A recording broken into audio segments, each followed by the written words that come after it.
Okay guys, back in Unity, we're going to take a look at something that we haven't messed around with too much yet, and that's the lighting. Lighting can be very important to your scene. Let's start off with the light that we already have in here.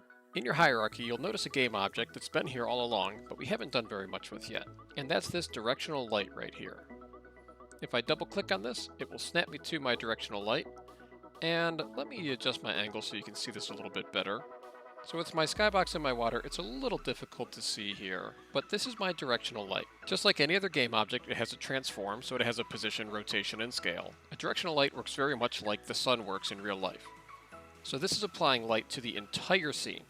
Now, moving this light is going to have no effect on it. Likewise, scaling this light won't have any effect on it either. But what will create a drastic change in your scene is if you take your directional light and rotate it.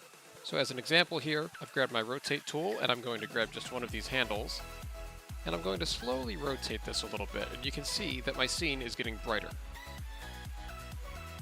When I rotate this so that it points straight down at the ground, it feels like high noon, the sun high in the sky, almost no shadows except directly underneath something. Now if I rotate it back the other direction, you'll see it looks like the sun is rising or setting.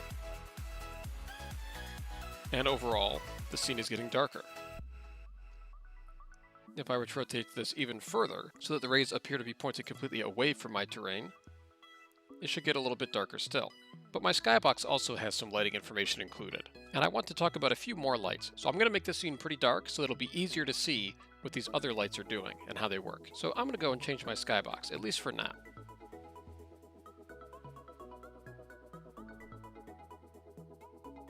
So with my new skybox in here, let's jump in and just take a look. So it's not pitch black, it still feels kind of like there's a bright moon in the sky, but this is much darker than before, and in a lot of areas, it's actually pretty difficult to see. Now, this could be a bad thing, or if you're doing a horror game, this could actually be a pretty useful effect. But let's say there's areas where we do want some more light, but we don't want to make it look like daytime again. What else can we do? Well, over here in the hierarchy, first thing I'm going to do right now is I'm going to control click and then select create empty.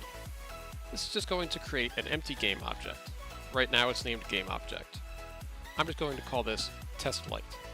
So in the game world right now, this is an invisible game object that doesn't really do anything, but it does exist. So now I'm going to go over to the inspector and below transform, I'm going to click add component, and I'm simply going to type in the word light and see what kind of options I get. Well, your first result is simply light. So I'm going to select a light and add a light to this right here. So now I basically have a floating light source just sitting over here next to my player character. Now there's some pretty important ways that we can interact with this light and change it. First off, the type of light. Right now it's a point light, meaning light emanates from one specific point. So this functions a lot like a light bulb.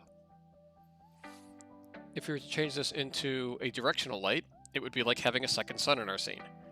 Generally speaking, you only want one directional light in your scene, and we already have one, so we're not going to make another. The next one I want you to look at is a spotlight. Well, you all know what a spotlight is, and you can see how it functions here. We have a light that goes in a specific direction. Right now, this light is pointing out towards the side, and there's really nothing for it to shine on here, so it doesn't appear to be doing very much. But let's try taking our rotate tool and turning it around to point at our little house here. Alright, now,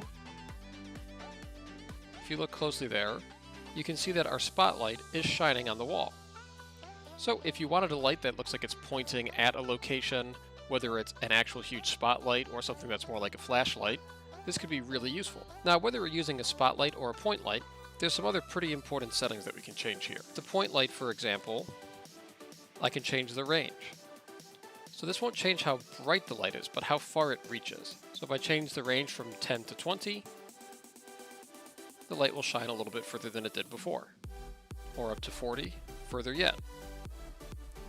If I turn it up to 100, this has become a light that really reaches pretty far. If we look at the color,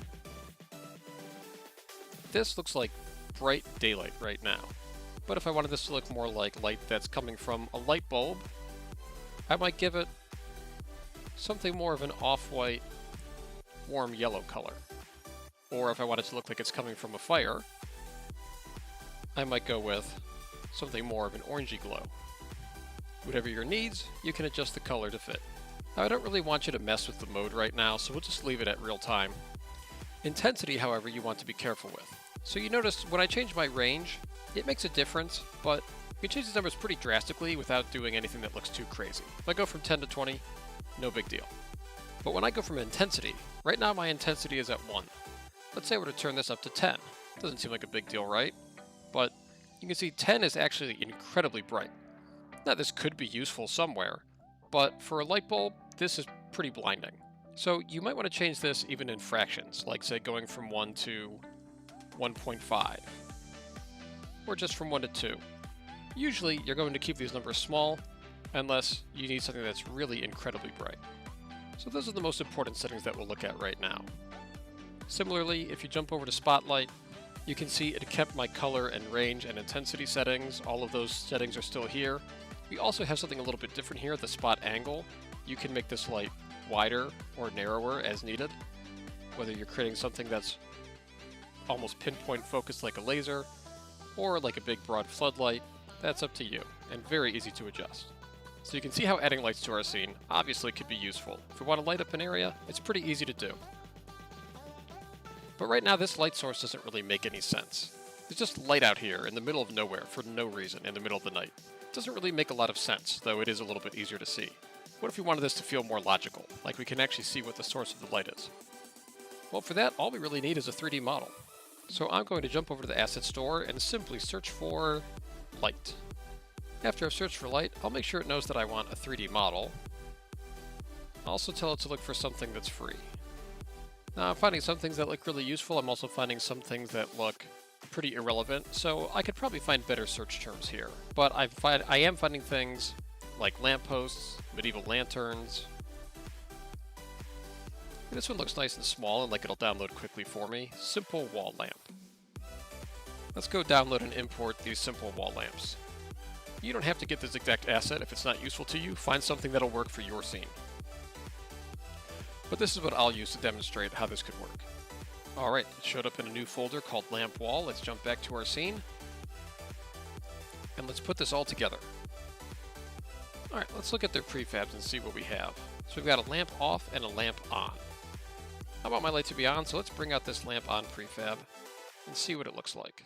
Well, the first thing I'm noticing is this looks miniature, teeny tiny. I'm going to scale this up a bit. And I'm going to try to position this so that it looks like it is attached to my wall. I'll raise it up a little bit. So without our light, that lamp is there, but it's really not doing very much, is it? So let's turn our light range back up, at least a little bit. And now let's position this so that it really looks like it's coming from the lamp. So I'm just moving this by hand.